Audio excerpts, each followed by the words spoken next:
Sanders. Colorado. What up, fam? What up? Swing the ball around in episode 22 of Moment by Moment. 22. Wow. Edition 7 of the Clamp Set. Yes, sir. Series 4. We're highlighting 3 moments an episode. We got Treaticus. Hey, what's up? And I'm 3Ball34. And we got a special guest this week, Farm Aziz. What's up, my man? Yes, sir. What up, Farm? Good. I love the repeating digits. Yeah. Yes, sir. That's a good point. That is a great point. I like it. The Deuce got a 2-digit and then got a drum episode. Love it. That's There you go. There we go. I love that. Man. So we just had Rich DMC on last episode for the podcast and for Moment by Moment, who's the Drome King and Raptors fan. And we saved the Drome and the Raptors. I know, for you. One of these. I had you already scheduled. I had already committed them to you. So yeah, Raptors Superfan. We're gonna get to that one. We got 3 good moments for you guys. Let's get to the first one because I want us to have time for those Toronto Raptors for you. First one on deck. Chicago Bulls. Wow. Treat always likes to get I me love up. to talk about those Bulls. There you go. We got to see some Lonzo. Maybe the last footage. Oh, interesting. That's an interesting time. Yes. I hope not. I hope not Either. Yeah. I think it was the big brawler shoes that ruined him. Yeah. In the end, I heard. Yeah, that's the rumor. Oh, get that out. But then his papa was still promoting the brand, so have some shame, man. I know, right? He just posted a video putting out some new shoes and new stuff, but that's Ariel's guy right there. Alex Caruso making a little theft in there. Nice steal. Nice. No DeMar DeRozan in this game, so he's out, and so they're making up for it, putting on the clamps on the Hornets. So good. The guy on their team with the clamps is Patrick Williams. I like that guy. He's still pretty young. He's like 21, 22 only. Yeah. Yeah, he's going to be a good baller. I think he's got good potential. I do too. Especially in terms of clamps. Yeah, we got a little preview in this moment. There he is, Derek Jones Jr., who just came to the Dallas Mavericks. So we're going to get to see him this nice. season. Nice. Somebody at the end there I didn't recognize. Javonte Green. Javonte Green. I should have recognized. He's a former Celtic. Right? There's the Caruso with good D at the beginning and then got the step over with the block. And then Vucevic with the block.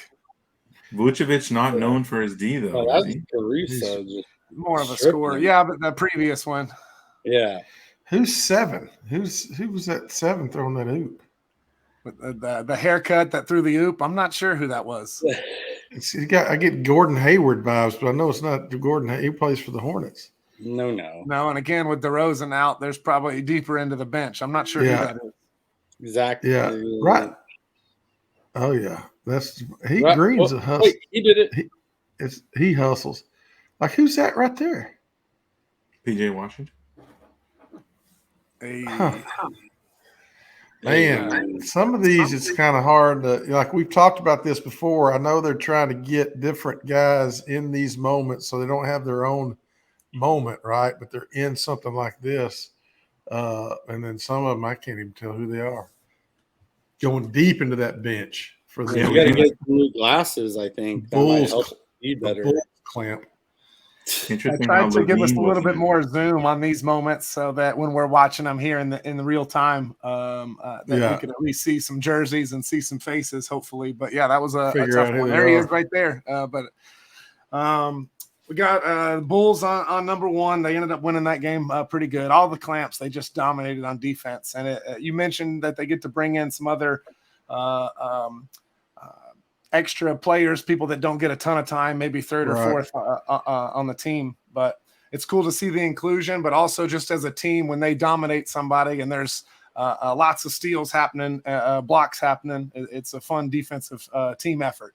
It's nice to see, for sure. Definitely. All right, number 2. Championships. Yes, sir. That's it does. exactly But you got to right. be able to score. Yeah, that's definitely half the battle. But you got to be able to knock down the shots. You can't only be defense. That travels and whatnot. But the teams that are making it all the way to the championship, they all are playing at least somewhat good defense. So you're gonna have to put the ball in the hole. Yeah, I forget who it was. They said like 7 out of the last 8 haven't even been top defensive teams. Huh. Like the top defensive teams have all gone out fairly early, which is kind of crazy to think about. Well, if my Celtics could have dribbled a little bit better, maybe they could have given Denver a better run. But let's move to hopefully we're doing ball handling. Clippers. Yeah, that's enough on the Celtics. Let's move clamping the Clippers. Yeah, way better team here. Got a Kawhi Leonard, who's definitely a defensive specialist, so that he's going to be featured. But you got the crosstown rivals here. You get LA versus LA, which is fun. Wow. Oh, look at that claw! Wow, he just snatched it. Just snatched it. There. I LeBron just got makes a pass. Get that out of here. Zubac, he played on the Lakers before. Yeah, that's true. I saw him in summer league with Lonzo, actually. Really? I'm so glad that the Lakers took Lonzo and not Tatum. Yeah. Well, Lonzo had more kind of fanfare than Tatum for sure. So you bring up Zubac. They had as a team, they had 7 blocks in this game. The Clippers did, and 5 of them were from Zubac. Oh, that's crazy. He was dominating for fantasy. Yeah. Think about Tatum on the Lakers right now. Oh my God. Especially since he loves Kobe, and Kobe was such an idol. I mean, he'd be happier. He would be. I would Celtics would be not so happy. I know that'd be heartbreaking. It hurts me to say it, and I don't want Ariel to even hear me or Kenny or anybody in CNC, but every player in the NBA has to have something inside of them that wants to go to the Lakers. Everybody wants to live in LA. They all want to play for that franchise. Right. It's something in the history of the NBA. Boston is definitely historic, but it just doesn't. They don't talk about it the same as being out in LA. In Hollywood, basically. Miami gets a little bit of run just on how much fun they have there, but. Man, LA seems to be the destination. I'm hoping we're making Dallas one right now, but LA, right? And Clippers don't get the same type of push that I don't get that. I think if NBA players know more about the tutoring there, I think you're gonna talk. It's gonna be more attractive. I think it would be learning math and a quickie all at the same time. It's like you pay one fee and you get them both. Kind of like this Clippers team right here on defense. You are unbelievable. You are consistent. Can we all agree the Clippers are a bunch of losers, though? What's up with that? I hate the Clippers. They're creeps. You know why I hate them is because when Kawhi was on the Raptors for the fateful 2019 championship run, they were stalking him. They had 1 or 2 team members sitting behind the Raptors bench for the entire season, home and road. Crazy. Isn't that sleazy? That is a lot. That's what's up with the Clippers. I'm with you. I'm not. They need to move them out of LA. Go somewhere else. Find your own town, your own identity. Oh God, Chewy's never watching this show again. It gives me great pleasure that they traded the Canadian superhero Shai Gilgeous-Alexander. Yeah, and I think they got fleeced in that deal. They got fleeced. Yeah, yes. He's way better. I take great. That's so. I love it. They got fleeced in that Paul George deal too. Paul George, whatever. He can't play. He can't stay on the court. Wouldn't you much rather have Shai Gilgeous-Alexander at 25 years old today? Listen, he's already knocking on the door, but he is a superstar in the making. Man. And all those draft picks with him, they got. I don't know how who they've taken with those picks, but. All right, before we just keep hating on the Clippers, sorry, Bleezy. Let's get to the team we're here for. Let's spend some time on the Raptors here. We got Pharmacy. Here we go. Superfan. Let's watch the Raptors here. Let's check it out. The Raptors ain't afraid to play no D. They'll get after you. They ain't afraid of no ghosts. While I love Fred VanVleet, I think we were better when he wasn't playing last year. Oh, really? Man, hot take. Yeah. Wow. I think we were. I mean, I love Fred VanVleet, so I'm not in the business of disparaging him. What he did for us, winning the title, and that's the fourth quarter of the clinching game. He scored all our points. Yeah, he went off. But do you think that the team played better because they had to step up because he wasn't on the court? So some of the guys that didn't usually get that role kind of stepped up and filled it well? Or I think they played better because they didn't have Fred VanVleet shooting 15 shots at less than 40% from the field. I think that's why they play better. I mean, he didn't play well last year. I'm sorry. Right. Okay? Like, what was his stats? Like, I'm going to check his stats. I think it was -0. He's shooting like went in the 39.3% field goal percentage. But you gotta be thinking good. I mean, you guys got OG, you got Scotty. I mean, this is a team that they're just gonna be tough. So long. Dangerous. Scotty's your boy, Pharmacies. Talk about him. I love Scotty Barnes, just the electric, personality. Pair him with a grade A dick, joining the team this year. And he's a sharpshooter. Yes, it wasn't even us dropping it. Farm drop. Yes. You can't tell him. Grady Dick, right? I almost lost my water. Grade A dick. A grade A dick, man. Yeah. Listen. So, you can't just find those anywhere. You can't, right? No, you can't, right? B's and C's all day you can find them. But they're talking about Scotty being maybe the point guard, more ball handling, which I think he can do. I don't know if he's should have all of the pressure on him in that regard, but with him it's the shot, right? He's got to improve.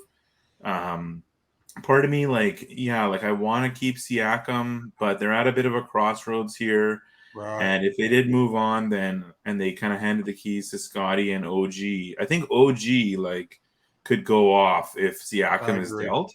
He could just if he's kind of him and Scotty are taking all the buckets that Fred and Siakam were taking. But I've said this before. I was in the bubble. I was more impressed with OG than any other Raptor. And he to me.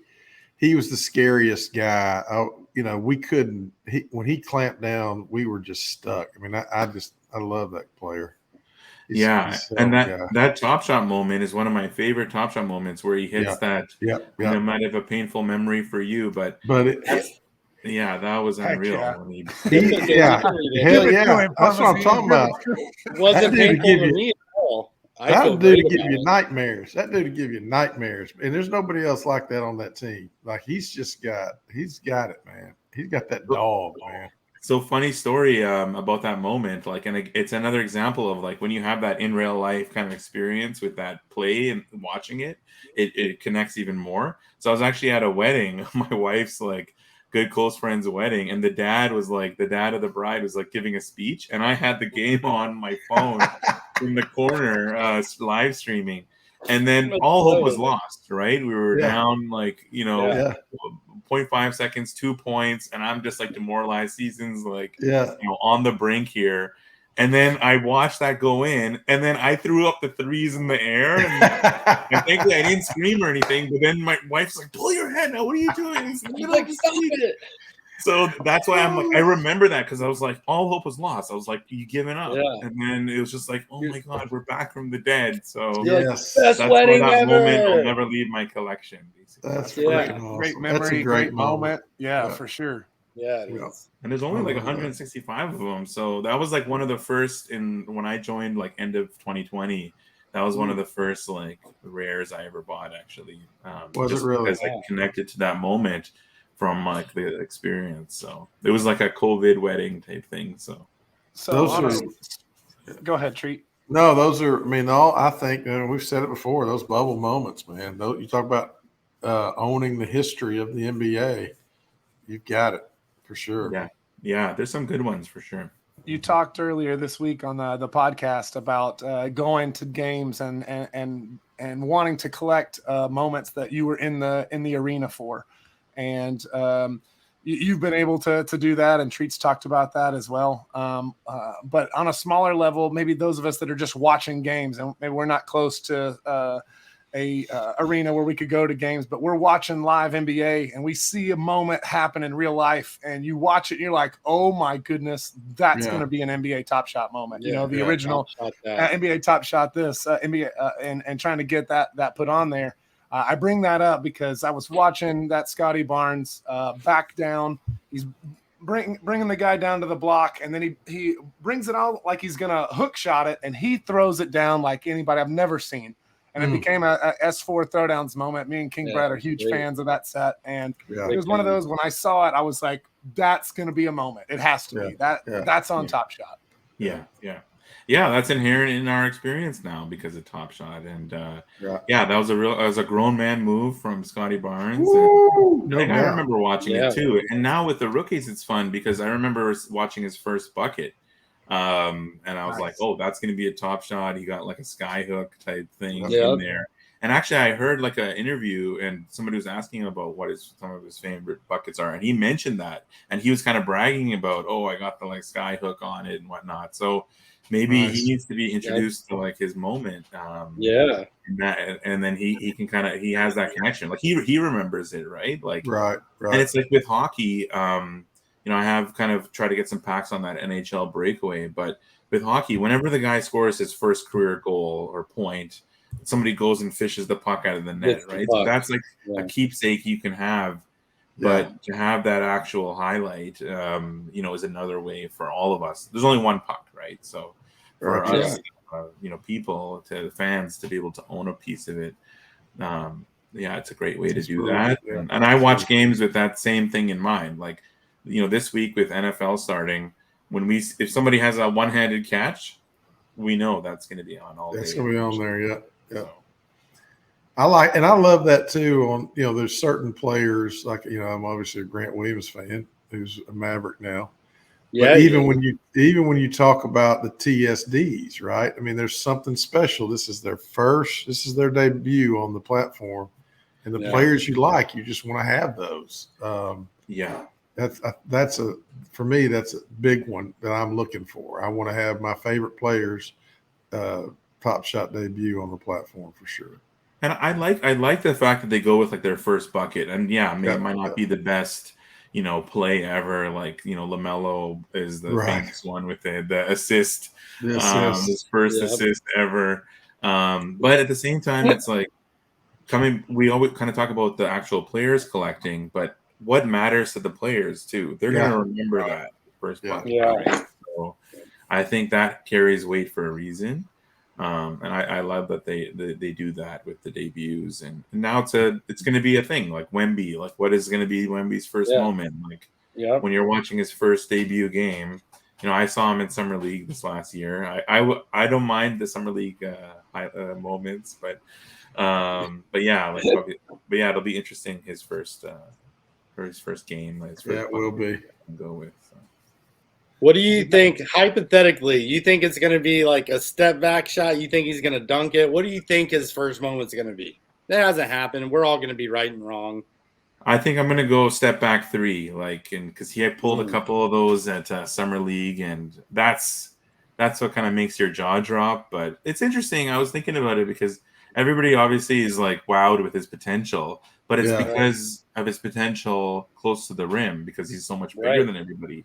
So then there's guys like Karl Towns or Anthony Davis where they don't necessarily want to play that inside game. And it seems like Wemby's the same way, where he wants to be a perimeter guy. And my concern with him is like he's not actually like an elite shooter. Like his shooting percentages aren't like amazing. It's just like so jaw dropping to see a guy like that. Right. That's So I picture a lot like a guy me and Brett have. Yeah, I was going to say just like KP that we had would never really go down low, and now treat it because he's going to get to witness it if he's healthy and gets to play for the Celtics. But they're just over 7 foot and just a freak athlete at that size and can shoot it from that from deep, and they just don't really want to go too far inside. But as you mentioned, Anthony Davis and Karl Anthony Towns, those are there's some bigger people in the league that are going to be able to put a body on him, and he's not going to want to go down in there. But he's also huge, so he's going to be able to score from everywhere. Yeah. Yeah, I just think he needs to play inside because it kind of defeats a bit of the advantage as well. I think it's going to be a putback. A putback will be his first moment. Ooh. Yeah. I'll take a one-legged fadeaway. Like a 15-foot fadeaway. Dirkish. I'm gonna say he's gonna put it up, two-handed dunk. That's what's gonna happen. Nice. I was thinking more like the Jokic 1 foot, like when it looks like it's the opposite foot that you should be jumping off of. Right. Yeah. That's okay. Tricky looking, but what's his first game actually? Is it? It's against the Mavericks. It's against the Mavericks in San Antonio or in San Antonio. Oh, okay. Oh, cool. It's gonna be. That's gonna be a madhouse. A madhouse. Kyrie, Grant Williams, let's go. What up? Yeah, what if he dunks on Doncic? That would be good. Don't you put that on us. He's gonna be Doncic's gonna be the second best international player on the game that night. Honestly, I wouldn't mind him doing it because when he gets a little fired up, bro, he'll just take the game over and said, I'll make this, I'll look the other direction and I'll make it. Like he doesn't. It's going to be a pissing contest. Like Luka's going to have to make sure he recognizes you. This is my league, international stage, world stage. Luka's going to show up. Big time triple double against the Spurs. Game 1. Let's go. Tomorrow morning it's Luka versus Shea. I know. Canada, Slovenia. It should be good. But I've been a Luka believer since before, like he was drafted. So, and actually, I don't know if you guys follow Kevin O'Connor from The Ringer. Yes. But I saw him at Summer League with some buddies, and in my dynasty league, I had a first pick, and I was like, who should I take, like Aiden or Luka? And he was like, Luka, you guys should take Luka. So I listened to his advice, and obviously it worked out well. So. Nice. Yeah. I like Kevin. I like O'Connor. Him and Verno, Chris Vernon, when I lived in Memphis, is when I started listening to his daily show in Memphis, and then I found that podcast with him and O'Connor. That's good stuff, man.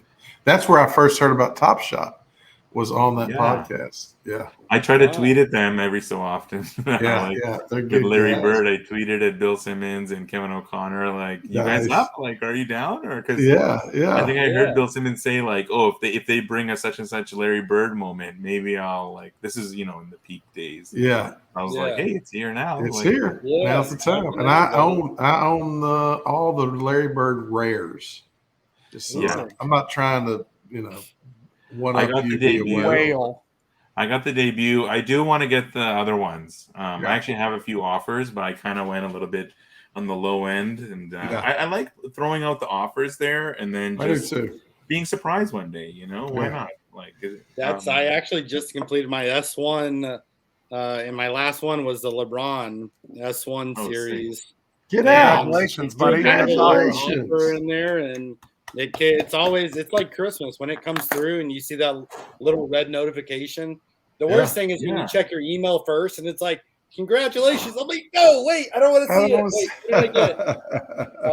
But yeah, man. So it's such an exciting feeling to do that. That's what makes Optima great. Yeah, love for sure. They've tuned.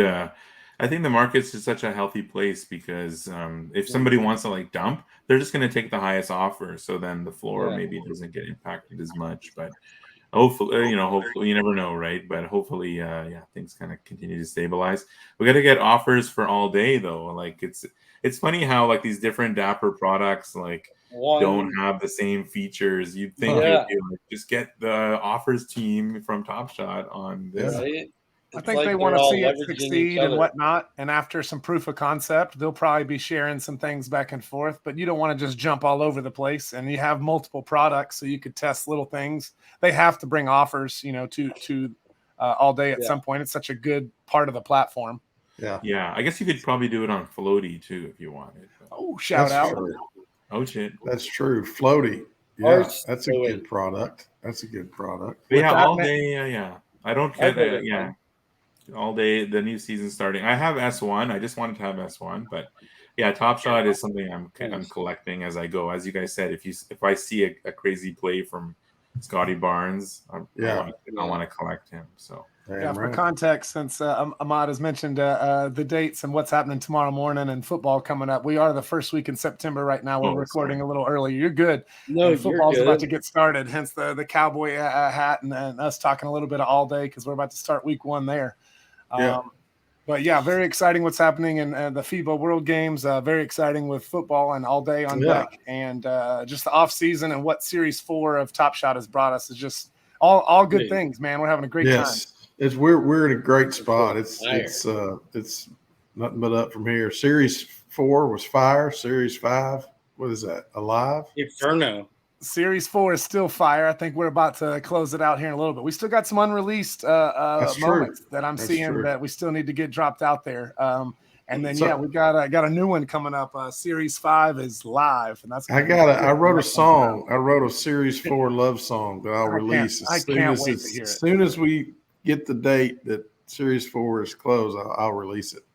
Oh wow! Goodness. Alpha. Series 4 love song. Alpha. I'm so terrified. Turn on your notifications. It's not that good. I can't wait to make it my ringtone every time you call me. Pharmacies, man, this has been so great. Moment by moment, episode 22. I can't believe it's already over. It went by so fast. It was a pleasure having you here with us, man. Yeah, thanks for having me. Always love talking Top Shot all day, whatever it is. And moment. We got to put more focus on the moments too. So I appreciate that we're watching. Love it. Absolutely, dude. Awesome. Thanks for coming on, man. Appreciate you. Appreciate you, King Brett, Treaticus, Pharmacies. Love the focus on the moments. That's why we're here on moment by moment, checking them out and highlighting them. And I'm glad you were here and sharing it with us. Homies and momies. See you guys.